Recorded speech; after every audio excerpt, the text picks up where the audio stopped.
name's Ian, welcome back to my channel, and as promised earlier somewhere along the line, I'm going to be reviewing an old advanced Dungeons and Dragons module, one of my favourites to play and run through, because it's something off the beaten track, a little bit different than the usual adventure. Certainly a dungeon, but not a normal one. And also it ties in to round out the current crop of the original adventures Reincarnated that Goodman Games have published up to this point. Now, as I stand now, Volume 7 is a few days away from going into Kickstarter. Now, Volume 7 has been announced to go to the old Judges Guild adventure, Dark Tower. But for now, we will be covering OAR Volume 3, Expedition to the Barrier Peaks, and its original incarnation as Dungeon Module S3. Before I kind of get into those adventures, I would also like to do a bit of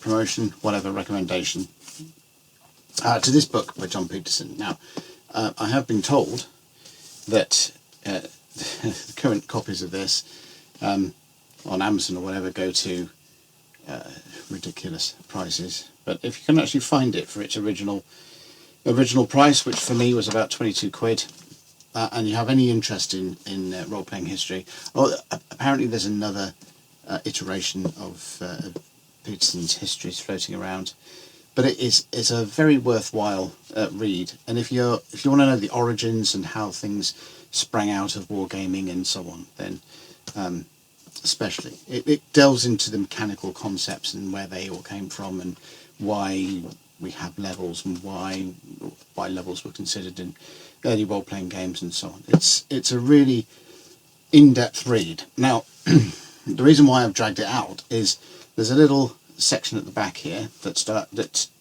not going to read it verbatim just in case Mr. Peterson comes after me for copyright, but it's something that I didn't connect at the time when the module first came out, when Expedition to the Barrier Peaks first came out, but made sense, and it's something as I became more aware of other games that are floating around. It's something that sort of made sense in the time, and then this section here that goes on about the Origins 2 convention confirms the suspicions that I sort of built up back then.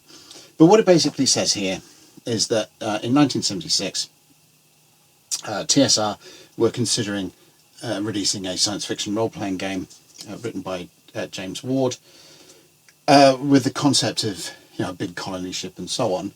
And in order to launch the idea of a science fiction scenario or a science fiction setting, TSR were keen to launch something at Origins 2 in 1976 to sort of go, here you go, you can actually use role-playing games to explore other things than medieval fantasy and so on. So they turned up at Origins 2 in 1976 with a scenario that was built on a dungeon that was a part of a spaceship, really, and that dungeon was explored. So you had a mixture then of science fiction and fantasy within a Dungeons and Dragons context within an official tournament.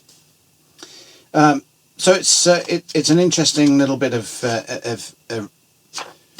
a delve into this. Page 563 of John Peterson's Playing at the World. Very good book.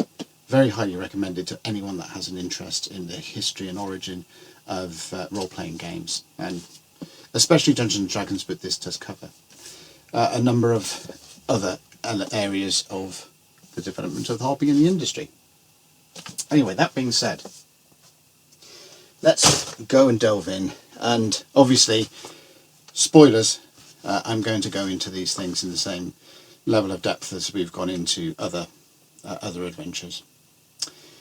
So what is the concept behind S3? Now the module itself was, like I said, it was released as an official tournament module for the Origins 2, 1976. And then this version carefully revised and updated to conform to Advanced Dungeons & Dragons. Obviously, Advanced Dungeons & Dragons did exist in 1976. So the module that was actually released as S3 was brought up to date, revised, expanded, and generally cleaned up for Advanced Dungeons & Dragons. So it was released in 1980. The copy I have is a 1981 edition. You'll also get an insight into the sort of things that I did as a kid when I got hold of modules that had black and white illustrations as we go through it. So the general concept is somewhere in the mountains is a crashed spaceship. The characters themselves are then hired by some ruling nobility to go and work out why strange monsters have been seen in the vicinity of this strange thing, and what can they find out about this these odd monsters that no one's ever come across before, and they look a bit weird. So a bunch of adventurers hired to go and work out what may be going on. And having just opened it up and looked at that first section here, the preface to it, it probably illustrates how much I didn't really read. So we got in the beginning. The module was begun in early 1976 when TSR was contemplating publication of a science fantasy role-playing game, Jim Ward's Metamorphosis Alpha. There you go. It was an idea to introduce Jim's game at Origins 2, and both the scenario and Metamorphosis Alpha proved successful. The latter, Metamorphosis Alpha, has been available since 1976, but this is reading obviously from the 1980 published, 1981 published adventure. And it's currently been rewritten and expanded for a major new edition.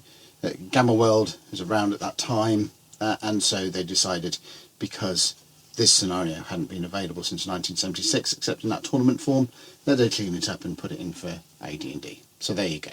So there's a specific iteration of what John Peterson's work picks up in more detail in his Playing at the World book. Right. So the first thing, let's put the booklets aside for a second, because they're a little bit special as well. The module's part of the S series, the special series, so that's part of the same kind of standalone stuff. That's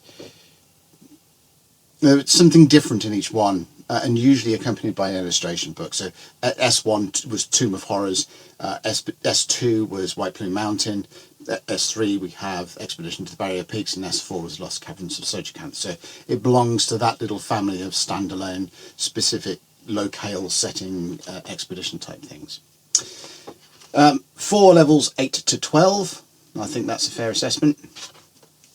And we have lots of maps in it. So we have these black and white maps that cover several levels of the spaceship that are dealt with. Now, one thing that you will find if you play through this adventure is player characters will spend a lot of time wandering around a lot of sort of empty rooms and corridors and things. It's really the setting becomes the main persona of it. It's not quite like a dungeon where you just go down and sort of, okay, we know we need torches because it's going to be dark. We know we need the bunch of rope because there's going to be pits to drag people out of, and so on. When they go into this, it's unfamiliar territory, and the whole thing is a little bit weird all over the place. They have to contend with, for example, the light switches, and that may seem trivial, but if you frame it correctly, if a bunch of medieval fantasy type player characters who are used to carrying torches with them or using light spells and stuff to find their way around, and are suddenly confronted with, well, you go into this area and it's dark, but if you find the light switch, it's going to be light. that it's a bit it's counterintuitive to the way that those characters are played, or the expectations of players within that within Dungeons and Dragons, or the Dungeons and Dragons mindset. And also, I mean, when you're playing this, I recommend that you don't introduce it to players as, oh, you're going to go onto a spaceship here. Talk to the players, create a narrative for them that encapsulates their characters' not necessarily correct understanding of the environment that they're in. So, you know, they should be amazed that walls are made of metal. I mean, what kind of concept is that? And you know, describe it in those terms instead of, oh, this looks like a door. And we'll come on to that a little bit when I look at the books, the booklets, especially the illustration book. Anyways, that's the maps, and there's lots of connections between each of the levels. As you can see, we've got down to levels 1, 2, 3, 4, 5, 6. So there's 6 levels that are in total on the in the original module. Right, on to the let's do the illustration book first, and then I'll go into the scenario. So the illustration book, forgive my 10-year-old colouring, 11-year-old colouring, whenever I was, however old I was, but it is what it is, and much as I regret colouring things in now, I didn't know any better back then. So this is the problem, I think, with an illustration, using an illustration book for an adventure such as this. So in things like the Tomb of Horrors, or you know, a standard going down a cave, whatever dungeon, an area in which the general environment is familiar to the players and would be familiar to the player characters, then that's great. You know, illustrations can then serve to heighten the immersion in the adventure.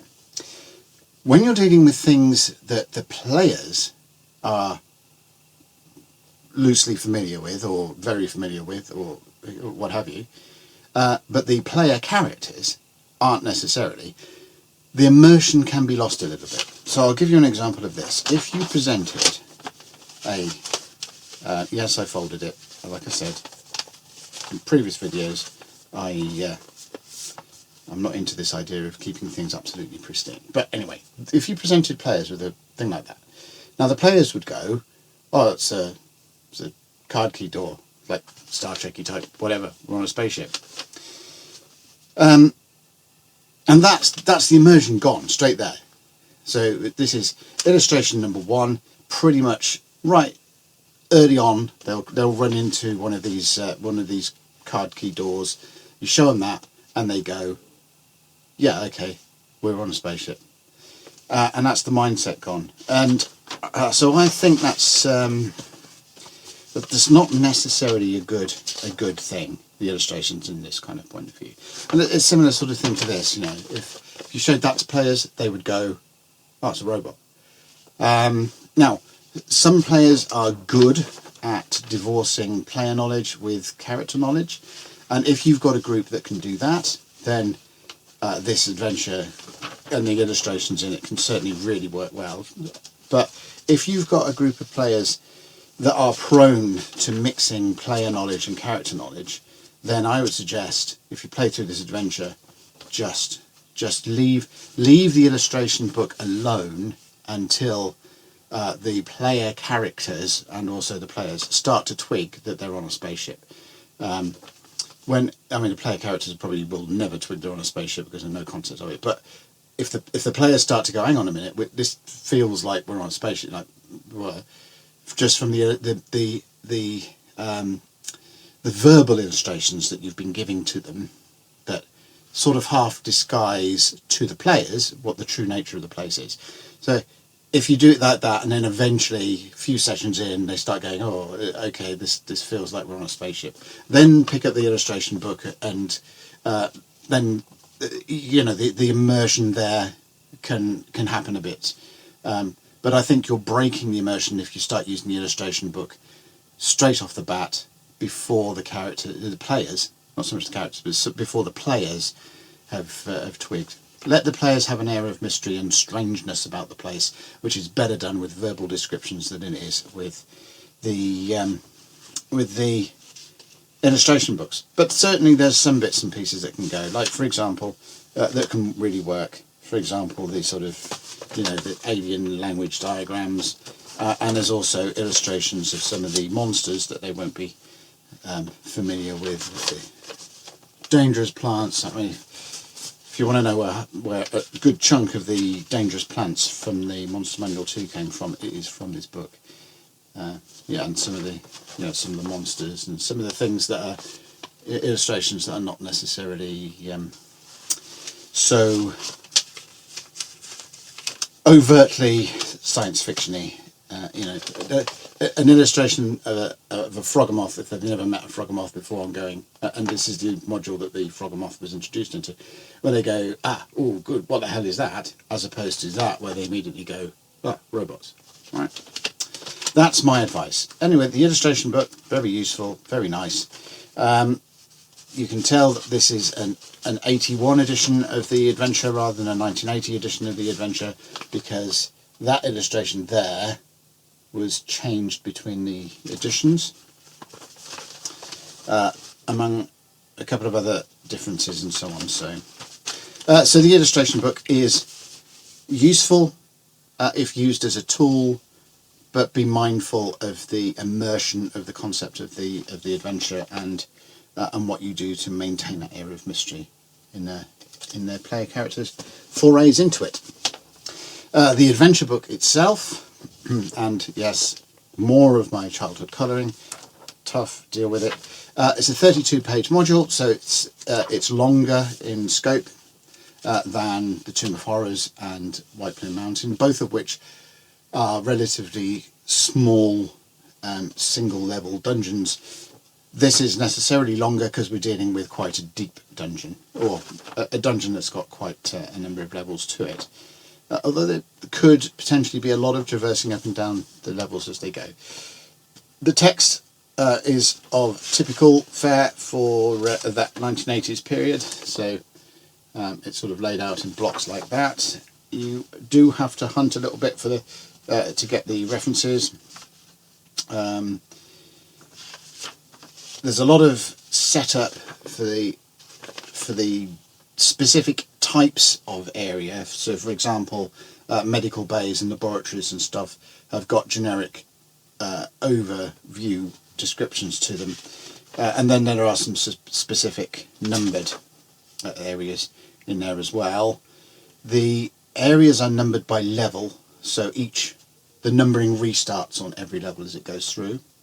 Major interesting levels to me are 3, 4, and 3 and 4. So, yes, so 3 is the level that's got the main balcony over. So this area in the middle is actually open to this level here, so you can look straight down onto the top of the garden or jungle or whatever else you want to call it. So it incorporates several different concepts there. Obviously, you've got a little bit of a sort of wilderness adventure in the middle, and then a lot of dungeon crawling going through. The keyed encounters, there are some interesting ones. By and large, it is a bit of a menagerie type thing, zoo dungeon. Lots of different monsters in. The robots, obviously. There are seemingly some strange additions, like Umber Hulks and Mind Flayers, which don't seem to wholly fit, but they can.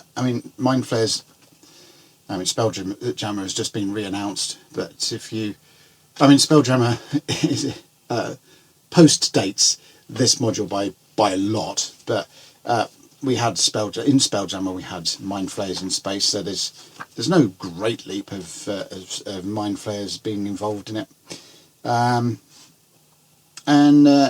It is pretty much what it is. It's an easy one, actually, to pick up and play with very little prep, because it's about a single site. There's no real events going on. There's no great machination that some evil is trying to push on the world or whatever.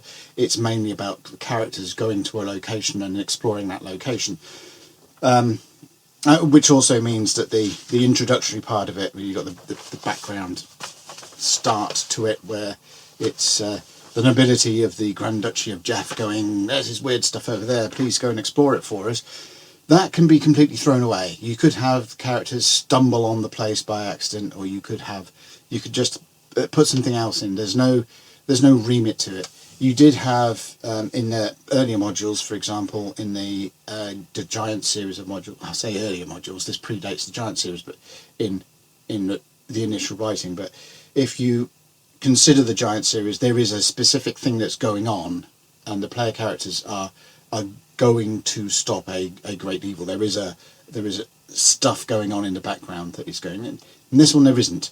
It is just a location that is standing there, pretty much doing nothing. Except spewing out, as strange creatures escape from it and escaping into the wild and doing stuff that is worrying the nobility of Jeff, then, or worrying whoever. But that's, you could have it like the characters are wandering through the mountains somewhere and start running into squealers or strange plants that seeds have escaped from the spacecraft, anything like that. And come across the adventure, come across the spaceship, the crashed spaceship, the dungeon that's now embedded in a mountainside, and then off they go. So if you want something that is easy to slot into any campaign really, and easy to pick up and just run without much in the way of prep other than just reading through and becoming familiar. You don't even have to be familiar with the individual encounters, because they're all pretty much fairly self-contained.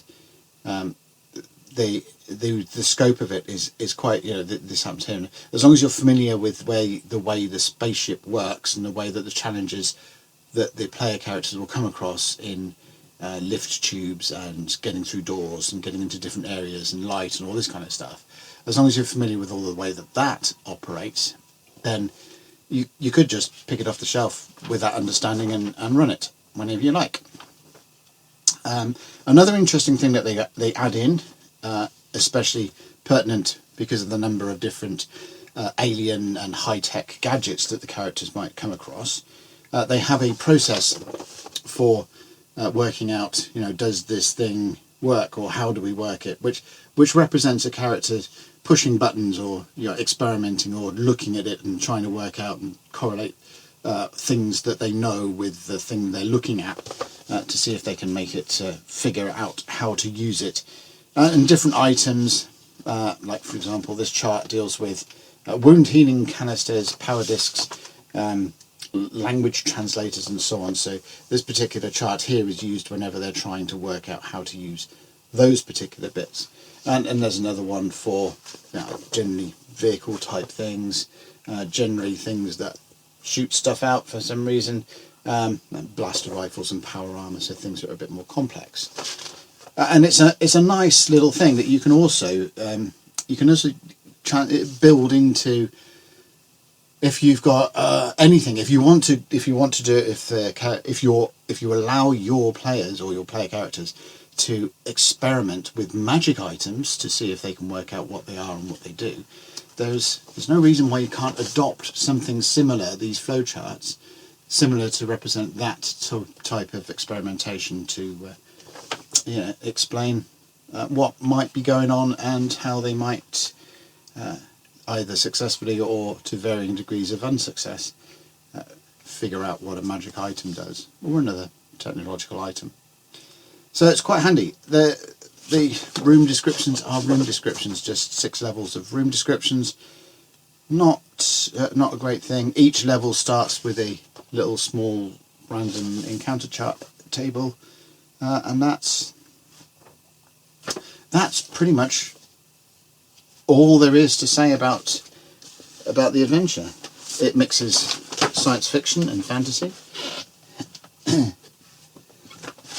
It is a pretty easy adventure to run. You do have to do a little bit of work during play as a DM to help suspend the disbelief, help the characters the players have a sense of wonder as they're going into it, well, like huge dungeons that are largely full of nothing. It's like once they've figured out light switches and doors and stuff like that, you might want to skip over some of the square by square investigations that they might do in the place itself. Otherwise, it can get, because of the scope of the place, it can get tedious quickly once the main puzzles of things have been resolved in some way or another.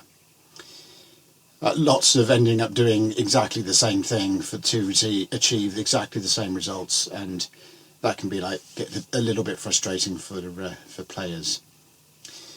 So on to its expanded version, Expedition to the Barrier Peaks, OAR 3. So it's nice that S3 came in as OAR 3. There's been 6 OARs to date. This is the 6th one we've done. I've done them out of order. If that upsets your ADD, then deal with it. The 7th has been announced, like I said. It's going to be Dark Tower. But there we go, Volume 3, Expedition to the Barrier Peaks. Some nice stuff in here. Its usual fare. We have got some lovely Aero Lotus art in the cover. Ooh. And we've also got the colour covers in the inside the rear cover there. And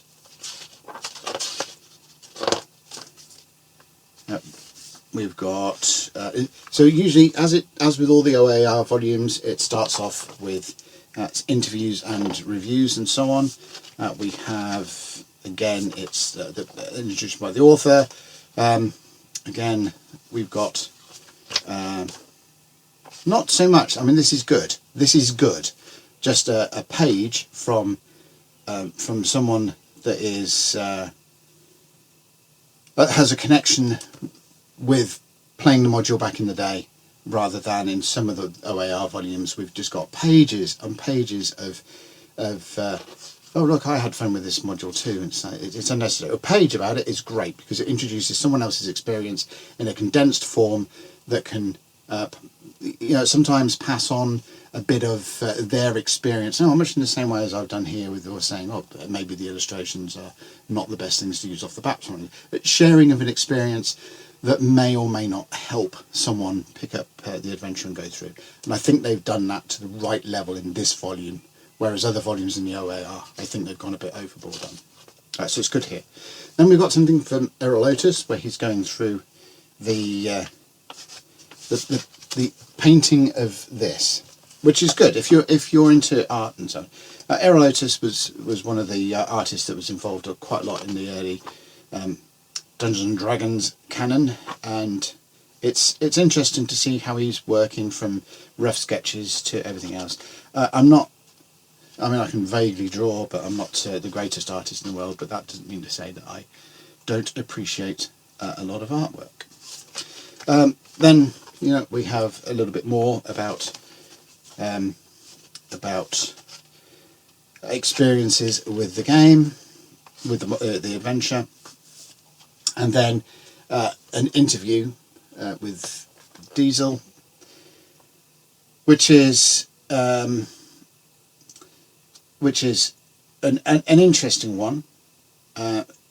He did a lot of the mapping of the original module, and so going through his process on that, especially the way that the levels interconnect and how they work that out. So that was pretty good.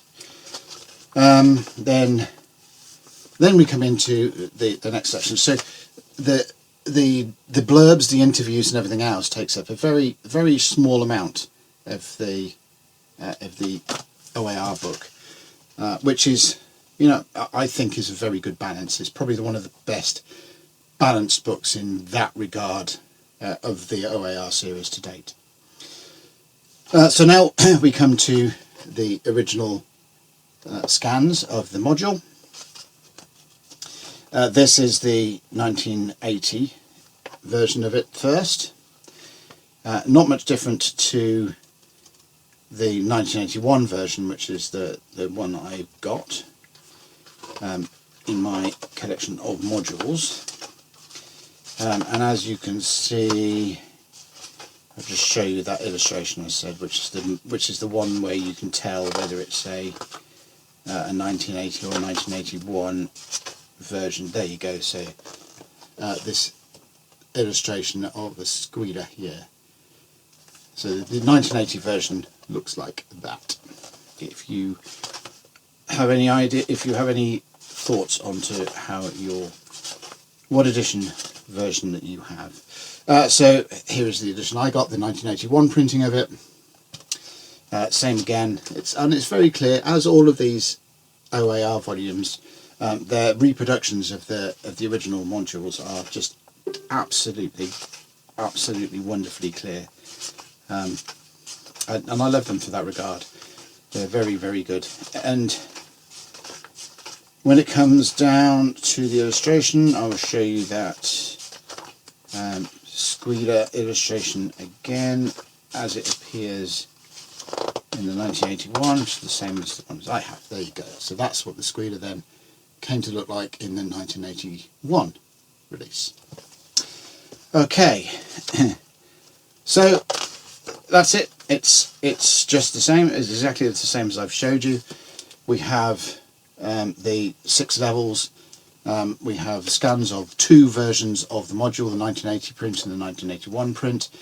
The large difference between the two is some of the illustration tweaks. There's not much difference between them other than that. And then we come to the bulk of it, or the other half of the book, more or less. So this half of the book is your interviews and your reprints, and then this half of the book is Goodman's 5th edition conversion of the module, which is what we get to now. And it's pretty much as is.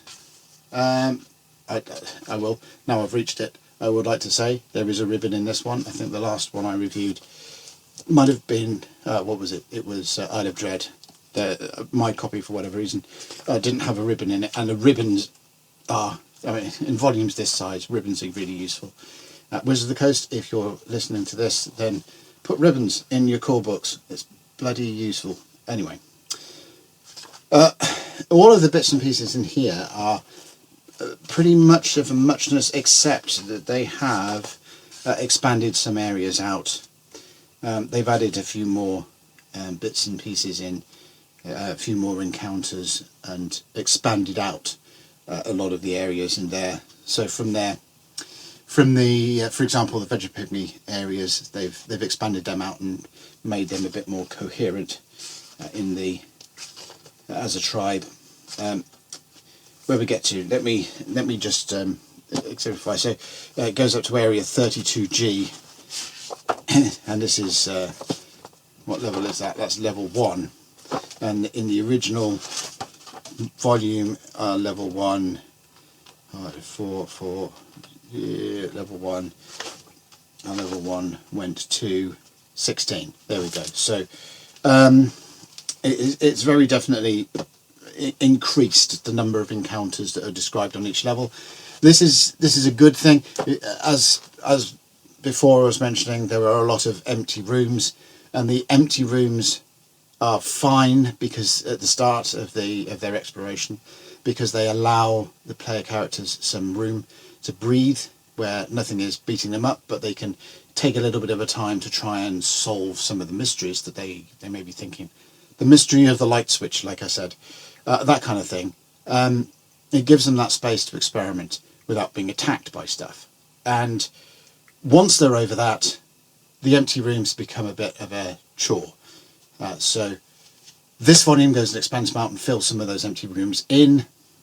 There's also suggestions in here about how you might skip over or summarize their exploration, especially in things like one of the suggestions is if they're coming up to a group of rooms, instead of just tediously hashing through the characters investigating every one of those rooms, you could, in relatively small area or something, you could just say to them, okay, you've gone and searched all these rooms and either found nothing or this is what you've discovered. So just summarising it to move the action on to things that are more interesting than just ploughing through room after room that is just exactly the same as rooms that they've already effectively solved the problems of. Doors and light switches, for example. And it's the same with level 2, as it was in the module, plus a little bit of expansion. Same with level 3, and so on. So the modules, the expansions of them are pretty good. Then we've got level 5 and level 6. So up to this point, it's all the same, with a few more a few more rooms with stuff in for them to for the player characters to go and run into. Then this is where it really starts to come into its own. So as with all of the OAR volumes, Goodman has gone that extra mile to expanding things out. You can see my other videos for how they've expanded out the other classic adventures that they've gone through, but they've certainly done. I mean, we are now, where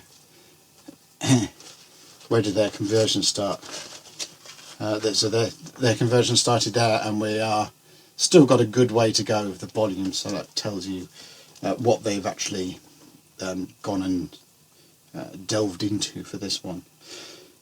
So they've given some additional sort of starting points for it, and what they might go to. How you might introduce the characters into the idea of going to this place for exploration. Some more additional background, some faction stuff, alternate endings. So additional wrappers in which you might encase the core concept of the game, or the adventure, which is going to this strange place and exploring something that is out of the ordinary and is full of weird stuff. They've expanded out the wilderness area surrounding it, and they've done it in much the same way as, if you're familiar with Dungeon Module S4, the Lost Capital Soldier Camp. So they've done it in a similar way to that, where they have a hex map and then just described some locations that are in the immediate environments of the dungeon that is the focus of the adventure.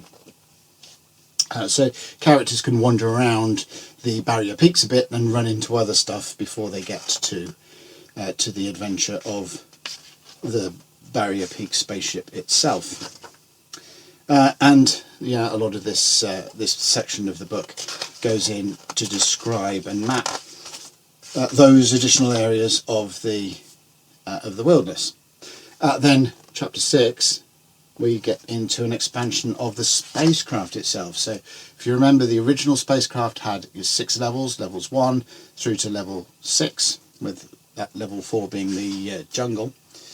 And we've, here we go, so they've extended out even more areas and different things. So level 1, more encounters onto level 1. So it goes, so if you remember, the original went up to 16 encounter areas described.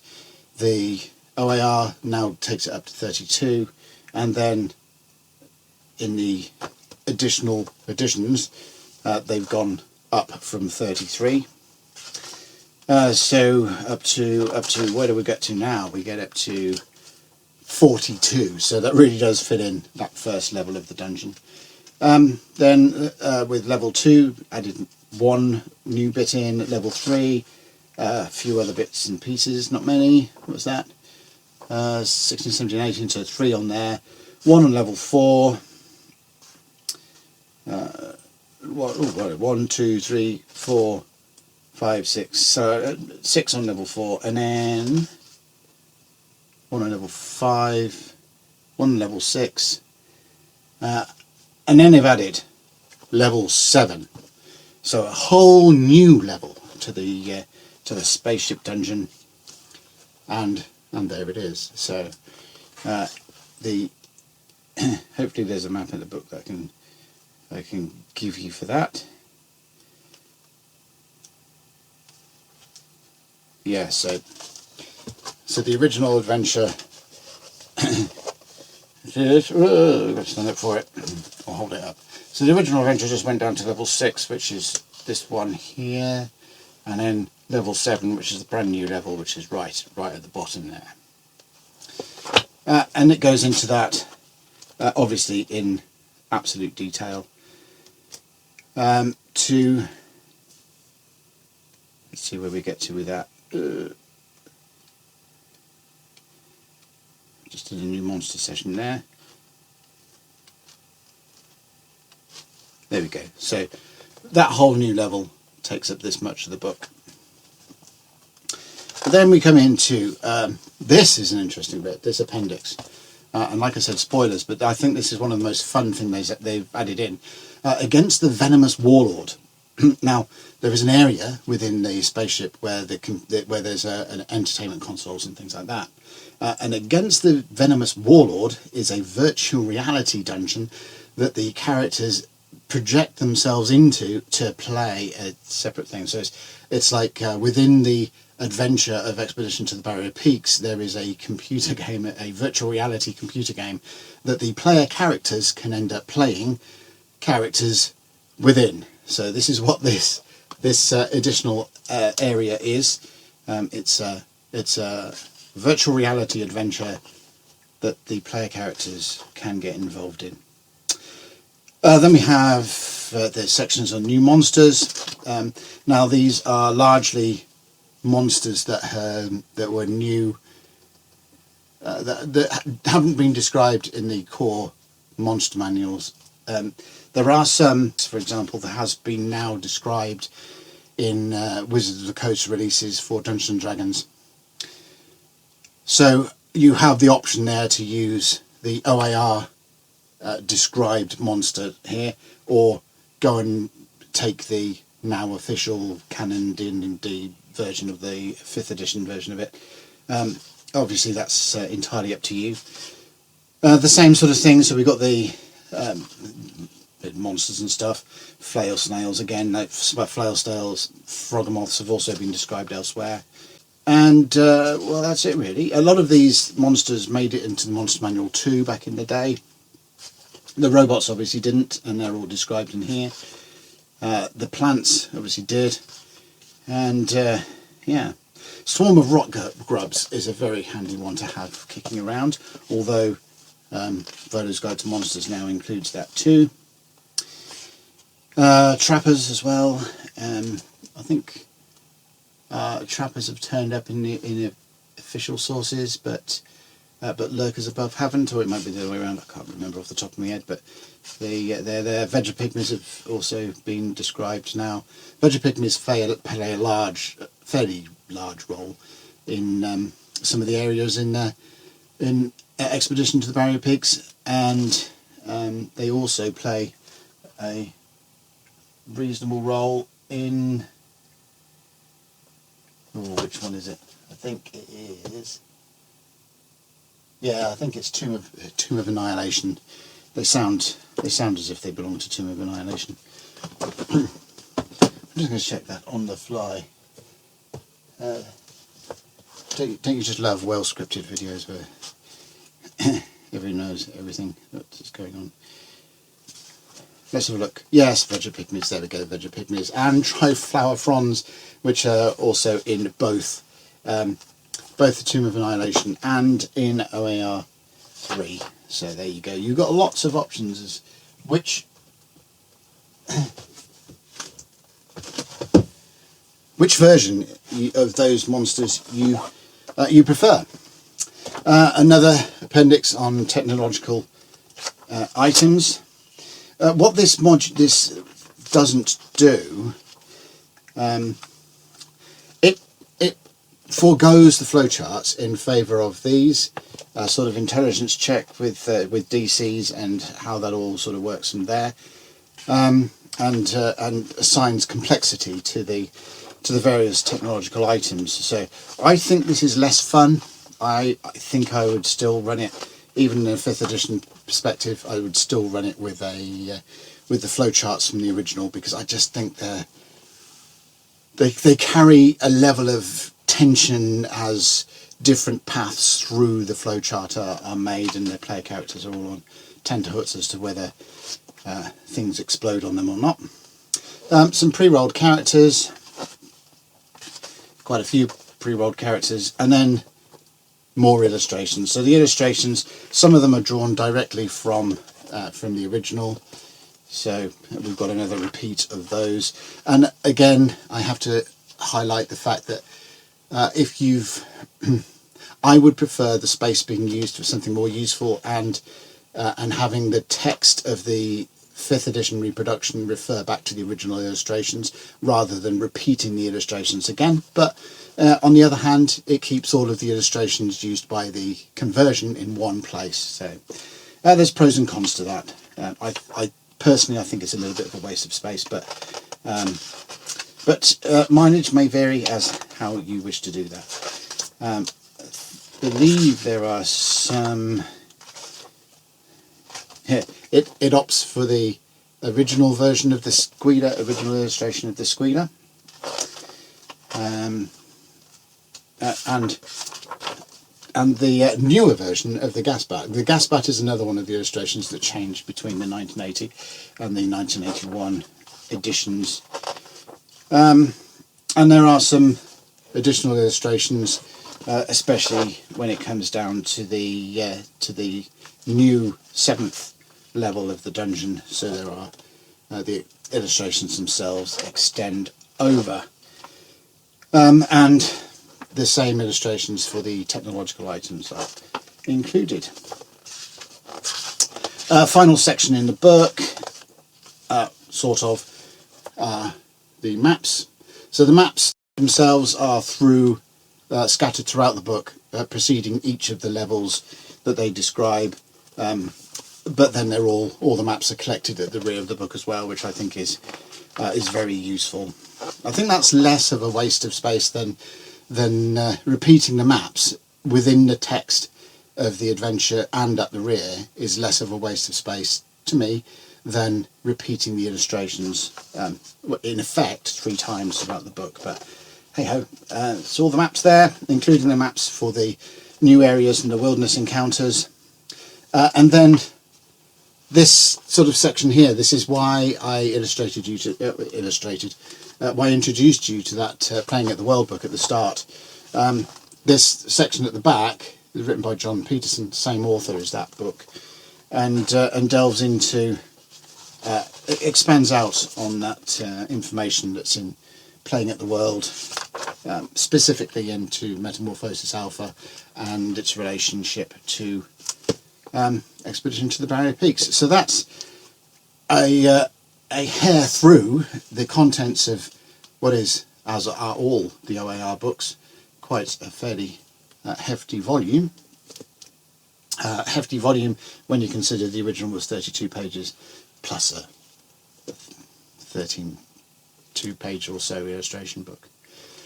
It is the first of the volumes that has a square spine rather than a round spine. So if you've got the rest of the volumes in the series, then 1 and 2 have a round spine, and then 3 and on have a square spine, which is, you know, slightly annoying on the shelf, but there you go. One of those, another OCD thing.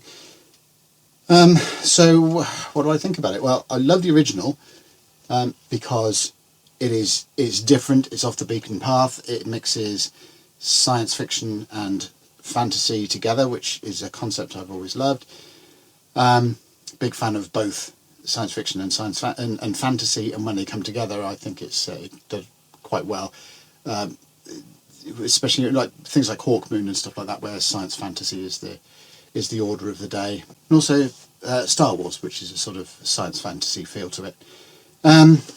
So yeah, it's off the beaten path. It's a little bit of a more of a challenge. I think running it, if you're very careful about the immersion aspects of it and take that into consideration, make the place weird for your players to get involved in, and I think they'll have a great deal of fun of it. I love the original. I think, as usual, Goodman Games have done a really good job of putting a 5th edition conversion together for it. The expansions are pretty good. I love the idea of the player characters playing a virtual reality game within the context of the adventure. I think that's brilliant. The 7th level of the dungeon, it's okay. It's more of the same, really. Just extends that things out, which is fine. There's nothing wrong with that. So yeah, really good, as per usual, from Goodman. So that's it. That rounds out so far until Dark Tower comes about, which promises to be Volume 7, which promises to be a 3-volume set. So look out for that on Kickstarter. And I will see you on the next video. Take care.